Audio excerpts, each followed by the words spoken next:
দুশ্মন হলে কি রাসূলের সুপারিশ পাওয়া যাবে? জোরে বলেন, পাওয়া যাবে না। তাহলে এখন আসেন আয়াত আর হাদিসকে সমন্বয় করে আল্লাহ আদেশ দিলেন উদখুলু ফিস সিলমি কাফা। খুব ভালো করে বুঝবেন ও দুনিয়ার গোলাম আল্লাহর বান্দা বান্দিরা, জমিনে আব্দুল্লাহ ইবনে সালাম রাদিয়াল্লাহু তাআলা আন এই জমিনে যখন ইসলাম গ্রহণ করলেন, আব্দুল্লাহ ইবনে সালাম রাদিয়াল্লাহু তাআলা আনহুর শানে আল্লাহ এই আয়াত নাজিল করেছেন। তিনি ইসলাম গ্রহণ করার পরে নবীজি তাকে দাওয়াত দিলেন, ও আব্দুল্লাহ ইবনে সালাম, ইসলাম গ্রহণ করেছো, আল্লাহ তোমার পূর্বের সব জিন্দেগির গুনাহ আল্লাহ মাফ করে দিয়েছেন। তোমাকে দাওয়াত দিলাম, আমাদের সঙ্গে খাবারের দস্তরখানায় শরীক হও। আব্দুল্লাহ ইবনে সালাম রাদিয়াল্লাহু তাআলা আন দস্তরখানায় শরীক হলেন, খাইতে বসছেন। রাসূলের হাদিসের মধ্যে আসছে খাবারের ভিতরে প্লেটে দিয়েছে উটের গোশত আর হলো রুটি। তা আল্লাহর বান্দা আব্দুল্লাহ ইবনে সালাম ইহুদি থাকা অবস্থায় কোনোদিন উটের গোশত খায় নাই, এই জন্য তার কাছে কেমন যেন লাগতেছে, কিন্তু সে বুঝতেছে যে না, এটা খাওয়া জায়েজ আছে, এটা খাওয়া হালাল। এরপরেও সে খাচ্ছে না কেন? আগে কোনোদিন খায় নাই, তার কাছে কেমন যেন লাগে। রুটি ছিঁড়ে ছিঁড়ে খায়, গোশত খায় না। জিবরাইল আলাইহিস সালাতু ওয়াস সালাম এসে বলেন, ও পয়গম্বর, আপনার নতুন সাহাবী আব্দুল্লাহ ইবনে সালাম গোশত খাচ্ছে না। তাকে ডাক দিয়ে বলেন যে তোমাকে গোশত খায় দেখাইতে হবে যে আমি ইসলামের ভিতরে পরিপূর্ণ দাখিল হয়েছি। আল্লাহর নবী তাকে ডাকলেন, ও আব্দুল্লাহ ইবনে সালাম, কি ব্যাপার, খাও না কেন? কয় ইয়া রাসূলুল্লাহ, এটা খাওয়া জায়েজ হালাল আমি জানি, তা খাও না কেন? তাই জীবনে খাই নাই তো ইতিপূর্বে, কেমন যেন লাগতেছে। রাসূল বলে, কেমন যেন লাগতেছে কথা বাদ, জমিনের ভিতরে এটা খেয়ে তোমাকে দেখাইতে হবে যে না, এটা খাওয়া হালাল, আমি খাইলাম। আল্লাহর রাসূলের কথা আদেশ মানার জন্য সঙ্গে সঙ্গে তিনি যখন খেলেন, রাসূল সব সাহাবী সহ গোটা উম্মতকে জানায় দিলেন ইসলামের ভিতরে পরিপূর্ণভাবে ঢুকতে হবে। যেমন আব্দুল্লাহ ইবনে সালাম ইসলামে ঢুকেছে, এই বিধান মানতে চায় নাই, কিন্তু আল্লাহর আদেশ ক্রমে যখন তিনি সব কিছু করলেন, আল্লাহ তাবারক ওয়া তাআলা তখন বললেন, হ্যাঁ এখন ঠিক আছে, ও এলাকার মুসলমান আল্লাহর গোলাম, তাহলে জমিনে ইসলাম মানতে হবে, শুধু মিষ্টিটা মানবো তিতাটা মানবো না, বিষয়টা এমন না। তাহলে ইসলামের ভিতরে, ইমানের ভিতরে আপনাকে আমাকে ইমানকে পরিপূর্ণ করার জন্য আল্লাহ তাবারক ওয়া তাআলা গাইডলাইন দিলেন। এক হলো কিতাবুল্লাহ, আর একটা হলো রিজালুল্লাহ। খুব ভালোভাবে বুঝবেন, রিজালুল্লাহ দ্বারা রাসূলকে বুঝিয়েছেন, আর রাসূলের উপরে কিতাবুল্লাহ নাজিল করেছেন। সমস্ত হুকুম আহকাম কোরআনের ভিতরে আল্লাহ দিয়েছেন, নবীর আদর্শ হাদিস দ্বারা বাস্তবায়ন করেছেন। আজকে জমিনে যদি আপনি শুধু কোরআন মানেন, হাদিস মানেন না, পরিপূর্ণ ঈমানওয়ালা হতে পারবেন না।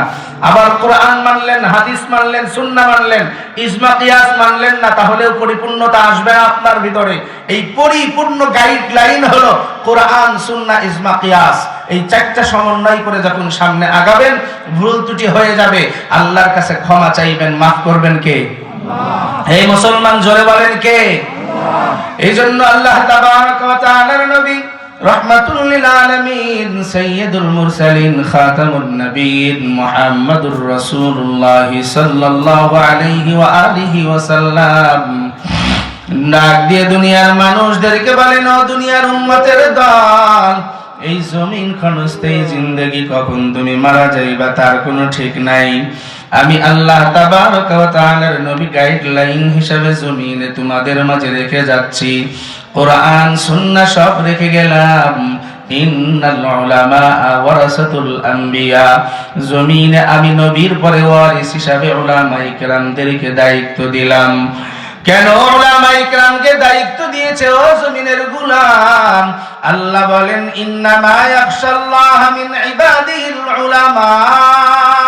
ও জমিনের উম্মত, আল্লাহ তাবারক ওয়া তাআলা জানায় দেয়, এই জমিনে একমাত্র আলেম যারা, বুজুর্গ যারা, হক্কানি রাহবার জাতির যারা, এরাই জমিনে থেকে সব থেকে আমি রবকে বেশি ভয় পাই। আল্লাহু আকবার বলেন।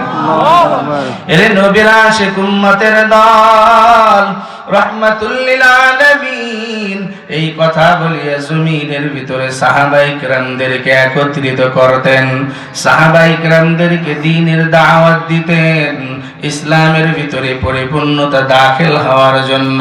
দয়ার নবী, মায়ার নবী দাওয়াত দেওয়ার পর জমিনের ভিতরে তাদেরকে তালিম দিতেন, কোরআনের শিক্ষা দিতেন। সাহাবায়ে কেরামদের অন্তরে মালিক আল্লাহর ভয় উঠায়া দিতে লাগলেন। সাহাবায়ে কেরামদের অবস্থা এমন হয়ে গেল, সাহাবায়ে কেরামরা বলে, ও পয়গম্বর, জাহিলিয়াতের যুগে কত অপরাধ করেছি, কত গুনাহ করে ফেলেছি, এই জমিনে এখন ইসলাম গ্রহণ করার পর আগের অবস্থা জমিনে এখন আর ফিরে আসে না। আমাদের মনে এখন মালিক আল্লাহর ভয় অন্তরে ঢুকে গেছে। রাহমাতুল লিল আলামিন বলেন, ও জমিনের গোলাম, এমন ভয় অন্তরে নিয়ে যদি জীবন যাপন করে পার করতে পারো, আল্লাহ আদেশ দিয়েছেন, ওয়া আম্মা মান খাফা মাকাম রাব্বিহি ওয়া নাহান নাফসা আনিল হাওয়া ফাইন্নাল জান্নাতা হিয়াল মাওয়া। আল্লাহ বলেন, হে জমিনের গোলাম, দুইটা গুণের অধিকারী জমিনের ভিতরে হও। এক নম্বরে আমি মাওলার ভয় অন্তরে উঠায় নাও। দ্বিতীয় নাম্বার, নফসের খায়সাতের বিরুদ্ধে জীবন যাপন করো। ও জমিনের গোলামের দল, তাহলে এখন আসেন ইসলামের ভিতরে মাওলা পরিপূর্ণ ঢোকার আদেশ দিলেন। পরিপূর্ণ যদি ঢুকতে চাও, আগে সর্বপ্রথম ইসলাম সম্পর্কে জ্ঞান তোমার আমার জানা জরুরি। ঠিক না বেঠিক? জোরে বলেন। কোনটা হালাল কোনটা হারাম আপনাকে আমাকে জানা লাগবে। কোন আমল করলে আমলটা নেকি হয়, আর কোন আমল করলে আমলটা বদ হয়, নেকি হয় না, গায়রে আমল হয়ে যায়। কোন আমলের দ্বারা রব খুশি হবে, কোন আমলের দ্বারা রব অসন্তুষ্ট হয়ে যাবে। ও মুসলমান, এইটা জানার জন্য জমিনে রব্বে কারীম কোরআনের বিধানগুলো পাঠাইলেন। আল্লাহর নবী মুহাম্মদুর রাসূলুল্লাহ সাল্লাল্লাহু আলাইহি ওয়াসাল্লাম কোরআনের বিধানগুলো বেছে বেছে নিয়া প্র্যাকটিক্যালে দেখায়া সাহাবায়ে কেরামদেরকে শিখায়া দিলেন। সাহাবায়ে কেরামরা প্র্যাকটিক্যালে তাবেঈনদেরকে শিখায়া দিলেন। তাবেঈনরা প্র্যাকটিক্যালে তাবেঈনদেরকে শিখায়া দিলেন। এইভাবে ধারাবাহিকতার সহিত আপনার আমার পর্যন্ত দ্বীন আর কোরআন আর ইসলাম উলামায়ে কেরাম বুজুর্গদের মাধ্যমে পাইলাম। এ জমিনের গোলামের দল, আল্লাহ তাবারক ওয়া তাআলার নবী জমিনে সাহাবায়ে কেরামদেরকে যে আদর্শ শিখাইছে, এই আদর্শ জমিনে সাহাবায়ে কেরামরা নিজেদের অন্তরে ধারণ করেছে। আল্লাহর নবী ডাক দিয়ে বলে, সব উম্মত জান্নাতি হইতে পারবা, শুধু আমি রাসূলের মুহাব্বত, কোরআনের ভালোবাসা, আল্লাহর মুহাব্বত ভালোবাসা অন্তরে নিয়ে চলা লাগবে। এ জমিনের গোলাম, কেমনে রাসূলকে ভালোবাসবা? জমিনে সাহাবায়ে কেরামরা যেমন করে ভালোবেসেছে, তেমন করে তো জমিনে রাসূলকে ভালোবাসতে আমরা পারবো না, দ্বীনকে তেমন ভালোবাসতে পারবো না। এরপরেও চেষ্টা করিয়া জমিনে চলা লাগবে। হযরত আবী হুরায়রা রাদিয়াল্লাহু তাআলা আনহু থেকে বর্ণিত তিরমিজি শরীফের ভিতরে ঘটনা আসছে। হযরত তালহা ইবনে বারা রাদিয়াল্লাহু তাআলা আন জমিনে ছোট্ট বালক, রাসূলকে বড় ভালোবাসে, রাসূলকে বড় মুহাব্বত করে। ইসলামের ভিতরে পরিপূর্ণতা আনার জন্য এটা সবথেকে গুরুত্বপূর্ণ বিষয়। নবীর মুহাব্বত অন্তরে থাকা লাগবে। এই নবীর আশিক উম্মতের দল, তালহা ইবনে বারা রাদিয়াল্লাহু তাআলা আনহু জমিনে ছোট্ট বালক, নবীকে নিজের জানের থেকেও ভালোবাসে। হাদিসের কিতাবে আসছে, দয়ার নবী মসজিদে নববীতে বয়ান দেয়, তালহা ইবনে বারা সামনে বসে বসে বয়ান শুনে। আল্লাহর বান্দা নবীর চেহারার দিকে তাকায়া থাকে, চোখের দিকে পানি গড়ায়া জমিনে পড়ে। একবার আকাশের চাঁদের দিকে তাকায়, আবার নবীর চেহারার দিকে তাকায়। এমন করে বয়ান শেষ হওয়ার পর সাহাবায়ে কেরামরা উঠে যখন রওনা হয়ে যায়, তালহা ইবনে বারা ওই পাশেই দাঁড়ায় বারবার নবীর দিকে তাকায়। নবী ডাক দিয়ে বলে, ছোট্ট সোনাই দিকে আয়। তালহা ইবনে বারা চলে আসলেন। ওর বাবা হযরত বারা দূরে দাঁড়ায় রয়েছেন। আল্লাহর নবী ডাক দিয়ে বলে, রে সোনা আমার, তুই কি আমাকে বড় ভালোবাসো? তালহা ডাক দিয়ে বলে, পয়গম্বর, খোদার কসম, আমি আমার জানের থেকে আপনাকে বড় ভালোবাসি। আল্লাহু আকবার বলেন। মাহমুদ আলম নবী বলেন, যদি তাই হয় একটা পরীক্ষা তোমাকে দেওয়া লাগবে। হযরত তালহা ইবনে বারা বলে, ও পয়গম্বর, যে কোনো পরীক্ষা দেওয়ার জন্য আমি জমিনে প্রস্তুত আছি। বলেন কি পরীক্ষা দেওয়া লাগবে? বলে, ও তালহা যাও যাও, ওই দেখো তোর বাবার কোমরের ভিতরে বড় খঞ্জর দেখা যায়, দৌড়ায় গিয়ে খঞ্জরটা নিয়ে তোর বাবাকে হত্যা করে আয়। রহমতে আলম নবী আদেশ দিতে দেরি, তালহা ছোট্ট মানুষ দৌড় দিতে দেরি করে নাই। হাদিসের কিতাবে আসছে, দৌড়ায় গিয়ে বাবার মাজায় হাত দিয়া খঞ্জর বাহির করছে। দয়ার নবী ডাক দিয়া বলে, রে তালহা দাঁড়াও, এই জমিনে কাউকে মারার জন্য আমি নবী আসি নাই, আমাকে আল্লাহ পাঠাইছেন। ওয়া মা আরসালনাকা ইল্লা রাহমাতাল লিল আলামিন, এই জমিনে আমি রহমত স্বরূপ এসেছি। ও তালহা, তুমি পরীক্ষায় পাশ করেছো, দৌড়ায় আসো। দয়ার নবীর সামনে হাজির, নবী বুকে জড়ায় নেয়, কপালে চুমা দিয়ে আদর করে বলে, রে সোনা, তুমি আমাকে এত ভালোবাসো? আল্লাহর বান্দা তালহা ইবনে বারা বলে, ও পয়গম্বর, যেই দিন আপনি নসিহত করে বলেছেন, লা ইউমিনু আহাদুকুম হাত্তা আকুনা আহাব্বা ইলাইহি মিন ওয়ালিদিহি ওয়া ওয়ালাদিহি ওয়ান নাসি আজমাইন, ওই সময় পর্যন্ত কামেলে মুমিন মুসলমান হইতে পারবা না যত সময় পর্যন্ত তোমার অন্তরে নবীর মুহাব্বত বেশি না হবে, তোমার মা বাবা পঞ্জন দুনিয়ার বন্ধু বান্ধব সবার থেকে। ঠিক না বেঠিক? জোরে বলেন। তালহা ইবনে বারা বলে, ও পয়গম্বর, ওই দিন থেকেই আমি আপনাকে সব থেকে বেশি ভালোবাসি। দয়ার নবী ডাক দিয়ে বলে, ও সোনা আমার, যা ওই ভালোবাসাটুকু যদি অটুট থাকে, এই ভালোবাসার বিনিময় আমি রাসূল তোমাকে সুপারিশ করে জান্নাতে পৌঁছায়া দিব। ও গো নবীর উম্মতেরা, হয়ে আজি দিশাহারা, কোরআন হাদিস ছেড়ে চলো যখন যাহা চাই মনে, নবী বিনে কে তরাবে ফুলসিরাত মিজানে। চলো চলো চলো মুমিন, চলো নবীর সন্ধানে, নবী বিনে কে তরাবে ফুলসিরাত মিজানে। এমন এতিম নবী আমার,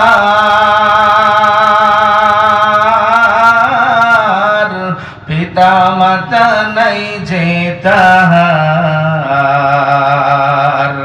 দান দান শহীদ করিলেন উহুদেরই ময়দানে, নবী বিনে কে তরাবে ফুলসিরাত মিজানে। চলো চলো চলো মুমিন, চলো নবীর সন্ধানে, নবী বিনে কে তরাবে ফুলসিরাত মিজানে। নবীর মায়া নাই কি তোমার, কেমনে দুঃখ দাও যে আবার, নবীর মায়া নাই কি তোমার, কেমনে দুঃখ দাও যে আবার। কোরআন পড়ো, হাদিস শেখো, প্রথম ঘাটি কাফনে, নবী বিনে কে তরাবে ফুলসিরাত মিজানে। ইমামুল মুরসালিন আল আখিরিন, বাহর সাদকা রাহমাতাল লিল আলামিন, সাইয়্যিদুল কওমাইন খাতমুল মুরসালিন, আখিরা মদবুদ ফখরুল আউয়ালিন। রে ইমানদার মুসলমান আল্লাহর গোলাম, এই জমিনের ভিতরে রহমতে আলম নবী তালহা ইবনে বারার দিকে লক্ষ্য করে বললেন, হে জমিনের সাহাবায়ে কিরামের দল, হে দুনিয়ার উম্মত, এই তালহা ইবনে বারার মতো যদি আমি রাসূলকে ভালোবাসতে পারো, আমি নবীর সব আদর্শগুলা তোমার ব্যক্তিগত জীবন, পারিবারিক জীবন, সামাজিক জীবন, রাষ্ট্রীয় জীবনে যদি ফিট করে জমিন থেকে বিদায় নিতে পারো। রহমতে আলম নবী বলেন, মান কানা আখিরি কালামে লা ইলাহা ইল্লাল্লাহ ফাদাখালাল জান্নাহ। জবান খুলে বলেন সুবহানাল্লাহ। দয়ার নবী, মায়ার নবী বলেন, আমি নবীর আদর্শ যখন মানবা, কোরআনের আদর্শ যখন মনের ভিতরে ফিট করিয়া নিবা, জমিনের ভিতরে আল্লাহ তোমাকে বুজুর্গ বানায়া দিবে। এমন করে চলতে চলতে মৌতের সময় যখন কাছে এসে যাবে, জবান থেকে যার শেষ কালেমা বের হবে লা ইলাহা ইল্লাল্লাহ, দয়ার নবী বলেন তার মৃত্যু হতে দেরি, আল্লাহ মাফ করে তাকে জান্নাত দিতে দেরি করবে না। এই জন্য সম্মানিত হাজিরিন, জমিনে নবীর ভালোবাসা কেমনে অন্তরে উঠাইবা? দয়ার নবী, মায়ার নবী 3 দিন পার হয়ে গেলেন। সাহাবায়ে কিরামকে বলে, ও সাহাবায়ে কিরামের দল, জমিনে আমার তালহা ছোট্ট সোনা কেন দরবারে আসে না? আমার বয়ানে মজলিসে কেন বসে না? এক সাহাবী দাঁড়ায় বলে, পয়গম্বর, ওই তালহা ইবনে বারা জমিনে বড় অসুস্থ হয়ে গেছে, মুমূর্ষু অবস্থায়। আল্লাহর নবী আর বয়ান করলেন না, ডাক দিয়ে বলে, চলো তালহাকে দেখতে যাব। অনেক দূরের পথ, পাহাড় উপত্যকা, আঁকা বাঁকা পথ পাড়ি দিয়া নবী হাজির হয়ে গেলেন। হযরতে বারা ডাক দিয়া বলে, পয়গম্বর, আপনি এত কষ্ট করে কেন আমার বাড়িতে এসেছেন? দয়ার নবী বলে, ও বারা, তোর সন্তান জমিনে আমি রাসূলকে বড় ভালোবাসি, আজ 3 দিন আমার বয়ানে বসে না। আমি যখন শুনলাম বড় অসুস্থ হয়ে গেছে, আমি নবী জমিনে থাকতে পারি নাই, তোমার সন্তানকে দেখার জন্য হাজির হয়ে গেলাম। দয়ার নবী, মায়ার নবী ঘরে ঢুকলেন। তালহা ইবনে বারা নবীকে দেখার পর কাঁদতে কাঁদতে বেকরার। দয়ার নবী গিয়া তার মাথার কাছে বসলেন, ডান উরুর উপরে তালহার মাথাটা রাখলেন, রেখে মাথা নাড়ে আর বলে, মালিক, এই সন্তানটাকে সুস্থতার নিয়ামত দিয়া দাও, ওরে জমিনে বড় দিনের বড় দাড়ি বানায়া দাও। জিবরাইল এসে ডাক দিয়া বলে, পয়গম্বর, হাত নামান, আপনার দোয়া কবুল হবে না, কেননা আল্লাহ বলেছেন, ওয়ালাই ইউআখিরাল্লাহু নাফসান ইযা জাআ আজালুহা ওয়াল্লাহু খাবীরুম বিমা তা'মালুন। হে জমিনের গোলাম, আল্লাহ আদেশ দিলেন, জমিনের হায়াত শেষ হয়ে গেলে 1 সেকেন্ড সময় পাইবা না। আল্লাহর নবীকে জিবরাইল বলে, ও পয়গম্বর, দোয়া করিয়া লাভ নাই, অল্প সময়ের ভিতরেই মালাকুল মউত হাজির হয়ে যাবে, আপনার এই ছোট্ট সাহাবী জমিন থেকে বিদায় নিয়ে যাবে। দয়ার নবী কাঁদতে কাঁদতে বেকরার। আল্লাহর নবী আর সেখানে থাকতে পারলেন না। বারাকে ডাক দিয়া বলে, রে বারা, এই সন্তানের কি হয় তুই আমার কাছে খবর দিবি, যদি দুনিয়ার থেকে বিদায় নেয় আমাকে খবর দিবি, আমি রাসূল এসে তার জানাজা পড়ায়া দিব। আল্লাহু আকবার জোরে বলেন, আর জোরে জবান খুলে বলেন, আল্লাহু আকবার। আল্লাহু আকবার। হে নবীর আশিক উম্মতের দল, রাহমাতুল লিল আলামিন সাহাবায়ে কিরামদেরকে নিয়ে রওনা হয়ে যায়। হযরতে তালহা তার বাবার হাত জড়ায় ধরিয়া বলে, বাবা, একটা ওয়াদা কি আমার সঙ্গে করতে পারবা? বড় ডাক দিয়া বলে, বাবা, কি ওয়াদা করা লাগবে বল। তালহা ডাক দিয়া বলে, ও বাবা, শুনে নাও, আমার যদি দিনের বেলায় মৃত্যু হয় তাহলে রাসূলকে খবর দিবা, আর যদি রাতে মৃত্যু হয় নবীকে খবর দিবা না, রাতারাতি আমাকে জলদি করে দাফন করে দিবা।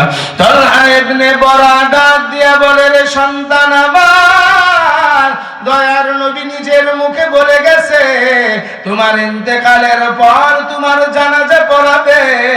বারার সন্তান তালহা বলে, না না ও বাবা শোনো, আমি রাসূলকে বড় ভালোবাসি, নবীও আমাকে নিজের থেকে বড় ভালোবাসে। আমার মৃত্যুর খবর শুনলে রাসূল সহ্য করতে পারবে না। রাতের বেলায় যখন আমাকে জানাজা দেওয়ার জন্য বের হয়ে আসবে, খোদা না খাস্তা যদি কোনো কাফের ইহুদি নবীকে কষ্ট দেয়, নবীর গায়ে আঘাত দেয়, আমি তালহা মাওলার কাছে জবাব দিতে পারবো না। এর নবীর আশিক উম্মত আজকে জমিনে উম্মত দাবি করিয়া বসিয়া রইছো, ওদিকে খতম নবুয়তের দাবিদার নিয়ে জমিনে যেই সমস্ত নাফরমান কাদিয়ানির গোষ্ঠী নবীকে শেষ নবী মানতে চায় না, জমিনে নবীর আদর্শের বিরোধিতা করে কথা বলে, আজকে তোমাদের কথা নাই, স্লোগান নাই, জমিনের ভিতরে নবীর দুশমনেরা বুক টান করে চলে, তোমাদের জবানে কোনো কথা নাই, বিশ্রাম করিয়া জমিনের ভিতরে চলো। এখনো মনে করতেছ সময় হয় নাই, এর মুসলমান কবে ঘুম ভাঙবে? এই জমিনে উলামা ইকরামের আহ্বানে কি মনটা চায় না জালেমদের বিরুদ্ধে রুখে দাঁড়াও? নবীর আদর্শের বাইরে যারা কথা বলবে তাদের জমিনে থাকার কোনো অধিকার নাই, ঠিক না বেঠিক? জোরে বলেন। এর নবীর আশিক উম্মতের দল, কেমন নবীর আশিক হয়েছো? নবীর সুন্নাত নিয়ে জমিনে কটাক্ষ করা হয়, নবীর আদর্শ নিয়ে জমিনে সিনেমিনি খেলা হয়, এই জমিনে তোমাদের কোনো হুঁশ নাই। এমন করে বিদায় নিলে দয়ার নবী নারাজ হয়ে যাবে, ঠিক না বেঠিক? জোরে বলেন। আজ বিশ্বের চারিদিকে মুমিন মরছে ধুকে, একটু কি দিলে দয়া হয় না? ওরে কাপুরুষ ঘরে বসে ভাবছো হিসাব কষে, এখনো তো সময় হলো না।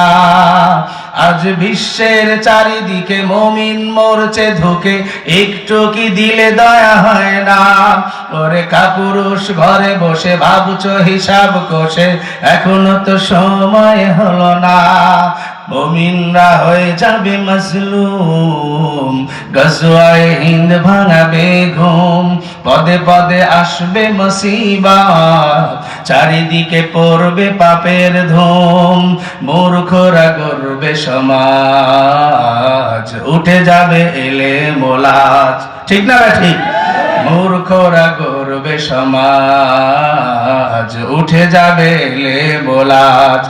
আসছে কিয়ামত রুখতে মুসিবত, হক সে আজান বেলাল, আসবে মহাকাল, রুখতে হবে দাজ্জাল, আসবে মহাকাল, রুখতে হবে দাজ্জাল, ঠিক না ঠিক? এর নবীর আশিক উম্মতের দল, এই জন্য জমিনে প্রস্তুতি নিয়ে থাকা লাগবে। দয়ার নবী মায়ার নবী চলে আসলেন, 2 দিন পার হয়ে গেল, নবীর কাছে কোনো খবর নাই। তৃতীয় দিন রহমতে আলম নবী সাহাবায়ে কেরামদেরকে বলেন, ও সাহাবায়ে কেরামের দল, তালহার খবর কি? আমাকে তো কেউ কিছু জানাইলা না। এক সাহাবী ডাক দিয়ে বলে, পয়গম্বর, আপনি যেদিন দেখা করে আসছেন ওই দিনই সন্ধ্যায় তো তালহার মৃত্যু হয়ে গেছে। দয়ার নবী মনের ভিতরে বড় খটকা লাগলেন, কষ্ট পাইলেন। আমি ওর বাবার কাছে বলে আসলাম, সন্তান মারা গেলে আমারে খবর দিও। দয়ার নবী বলে, বরাকে ডাক দাও। তালহা ইবনে বরা যখন হাজির, আল্লাহর নবী ডাক দিয়ে বলে, রে কিরে বরা, তোমাকে না বলেছি সন্তান যদি মারা যায় আমি রাসূলকে খবর দিবা। হযরতে বরা কান্দে আর বলে পয়গম্বর আমার সন্তান আমার থেকে আপনাকে বেশি ভালোবাসে, আমি আপনাকে কেন খবর দেই নাই ও পয়গম্বর, আপনি তো জানেন না। দয়ার নবী ডাক দিয়া বলে কেন কি হয়েছে বল। হযরতে বরা ডাক দিয়া বলে পয়গম্বর আমার সন্তান আপনি আসার পর আমার হাত জড়ায়া ধরিয়া বলছে বাবা আমার কাছে ওয়াদা করো যদি দিনে মৃত্যু হয় নবীকে খবর দিবা, রাতে মৃত্যু হলে তুমি আমার নবীকে খবর দিও না। ও পয়গম্বর আমি আমার সন্তানকে বললাম কেন? আমার সন্তান বলে আমার নবী যখন আমাকে দেখার জন্য রওনা হবে প্রতিমধ্যে কোনো কাফের যদি তাকে আঘাত করে আমি হাসরের ময়দানে বড় জালিম হয়ে যাব, সহ্য করতে পারবো না। দয়ার নবী হযরত বরার মুখ থেকে এমন কথা শোনার পর জমিনের ভিতরে ডাক দিয়া বলে মালিক আমার এই ছোট্ট সোনামণি এমন আশিক জমিনে আমি রাসূলকে ভালোবাসার নজির দেখায় গেছে।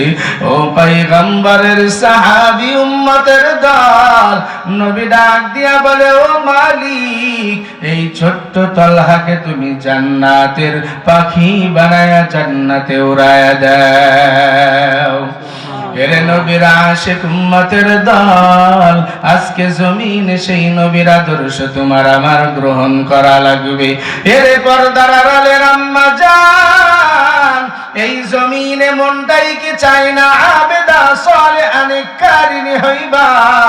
এরে মা জমিনে বেপরদায় চলিয়া আরাম পাইছো, এরে মা জমিনে গীবত শিকায়াত করিয়া আরাম পেয়েছো, স্বামীকে অবৈধ সম্পদ কামাইয়ের প্রতি উদ্বুদ্ধ করেছো, সুদ ঘুষ নেওয়ার জন্য জমিনে ধাবিত হয়ে গেলা। ওগো পর্দার আড়ালের মা জমিনে তুমি তো একজন জান্নাতি নারী, মনটাই কি চাই না একটা সন্তানকে দিনদার বানায়া যাও। এরে মা মনটাই কি চাই না নিজে আবেদা হইবা, মনটাই কি চাই না তোমার স্বামী সন্তানকে দিনদার বানাইবা। ও পর্দার আড়ালের আম্মা জান এই জমিনে তোমাদের সম্মান ইজ্জত মাওলা দিয়েছে। আল্লাহর নবী বলেন আদ-দুনিয়া কুল্লুহা মাতা ওয়া খায়রুল মাতা'i কুল্লিহা ইমরাআতুন সালিহাতুন, দুনিয়ার সব কিছুই হলো সম্পদ, তার ভিতরে উত্তম সম্পদ হলো একজন আবেদা মুত্তাকি নারী। ও পর্দার আড়ালের আম্মা জান এই জমিন থেকে তো একদিন বিদায় নিয়ে যাওয়া লাগবে। ও মা মনটাকে বুঝাও রে মন, এই ঘরের ভিতরে যেদিন প্রথম নতুন বউ এসেছিলাম মানুষ কত আদর করেছিল, পাখা দিয়া বাতাস করেছে, গরম দুধ পান করাইছে। মনটাকে বোঝাও রে মন, আবার একদিন এই ঘরের চৌকাঠ থেকে মরা লাশ বাহির হওয়া লাগবে। এরে পর্দার আড়ালের আম্মা জান এই জমিনে আপন বলতে কেউ থাকবে না, সব মানুষগুলা দূরে সরিয়া যাইবে। এরে মা তোমার লাশটা ঘরের থেকে টান দিয়ে উঠাবে না বাইবে, ছেলে কাঁদবে মা মা বলিয়া, মেয়েরা কাঁদবে মা মা বলিয়া, স্বামী বেচারা দূরে গিয়া আড়ালে চোখটা লুকায়া কাঁদতে থাকবে। এরে আম্মা জান জমিনে এই দুনিয়া কয়দিনের দুনিয়া চলে যাওয়া লাগবে। আল্লাহ তাবারক ওয়া তাআলা নারীদেরকে পর্দা পুশিদায় থাকার কথা বললেন, আউয়াল ওয়াক্তে আযান হয়ে গেলে নামাজ পড়ার কথা বললেন, সন্তান সন্ততিদেরকে কোরআনের ধারক বাহকের কাছে যাইতে বললেন। একজন মা তিনি পারে সন্তান স্বামী আপনজনদেরকে আল্লাহওয়ালা বানাইতে, কেননা একজন পুরুষ বিবাহ করার পর সারাদিন যেখানেই থাকুক, রাত্র হলে বিবির কাছে আসতে হয়। ও পর্দার আড়ালের মা, মসজিদে আজান হয়ে যায়, তুমিও দুনিয়ার কাজে লিপ্ত, তোমার সন্তান স্বামীও দুনিয়ায় কাজে ব্যস্ত। ও মা, আজান হয়ে গেছে, রাসূল বলে নারীরা আজানের সাথে সাথে ঘরের ভিতরে নামাজের মাহওয়াল তৈরি করো। বালেগ ছেলে থাকলে মসজিদে পাঠাও দাও, স্বামী বেচারাকে মসজিদে পাঠাও। এখন বলবেন হুজুর, স্বামী আমার কথা শোনে না। এরে আল্লাহর বান্দি, কেমন করে বললে শুনবে? এই কাইফিয়াত মাওলা তোমার জমিনে শিখায়া পাঠাইছে। কেননা আল্লাহ বলেন হুন্না লিবাসুল লাকুম ওয়া আনতুম লিবাসুল লাহুন্না। স্বামী স্ত্রী একে অপরের পোশাকের ন্যায়। ও নারী, আল্লাহ এই সম্মান জমিনে দিয়েছে, তুমি নামাজি ওয়ালা হও, তুমি 5 ওয়াক্ত নামাজ পড়ো, পর্দার ভিতরে চলে যাও, লজ্জা স্থানকে হেফাজত করো। আজকে জমিনে মোবাইল, ইন্টারনেট ঈমান ধ্বংস করে দিল। স্বামী থাকে প্রবাসে, স্বামী থাকে বাহিরে, এদিকে সন্তানদের খবর নাই। এর নারী আজকে মোবাইলে বড় পুরুষের সঙ্গে কথা হয়। জমিনে তুমি কত বড় নাফরমান হয়েছো জানো? আল্লাহ বলেন ওয়ালাকাদ যারানা লি জাহান্নামা কাসীরাম মিনাল জিন্নি ওয়াল ইনস। এ জমিনের গোলাম, অধিকাংশ মানুষ পুরুষ আর নারীর ভিতরে তাহারা জাহান্নামী হবে। লাহুম কুলুবুল লা ইয়াফকাহুনা বিহা। আল্লাহ বলেন তাদেরকে অন্তর দিয়েছি, অন্তর দিয়ে ভালো জিনিস বোঝে না। ওয়ালাহুম আযানুল লা ইয়াসমাউনা বিহা। তাদেরকে কান দিয়েছি, ভালো জিনিস শ্রবণ করে নাই। ওয়ালাহুম আ'য়ুনুল লা ইউবসিরুনা বিহা। তাদেরকে চক্ষু দিয়েছি, ভালো জিনিস দেখে নাই। আল্লাহ বলেন উলাইকা কাল আনআমি বাল হুম আদাল। এরা হলো চতুষ্পদ জন্তু, তার থেকেও বড় অধম। রহমতে আলম নবী নারীদেরকে সতর্ক হয়ে চলার কথা বলেছেন। কেননা জাহান্নামের ভিতরে সর্বপ্রথম রাসূল নারীদের আড্ডা দেখেছেন। আল্লাহ এক এক সূরাতে নারীদেরকে শাস্তির ভিতরে রেখেছেন। ও পর্দার আড়ালের আম্মা জান, কেমনে জমিনে আবেদা হইবা, একটা পন্থা তোমাদেরকে শিখায়া দিয়ে যাই। আজকে জমিনে সন্তান তোমার কথা শুনে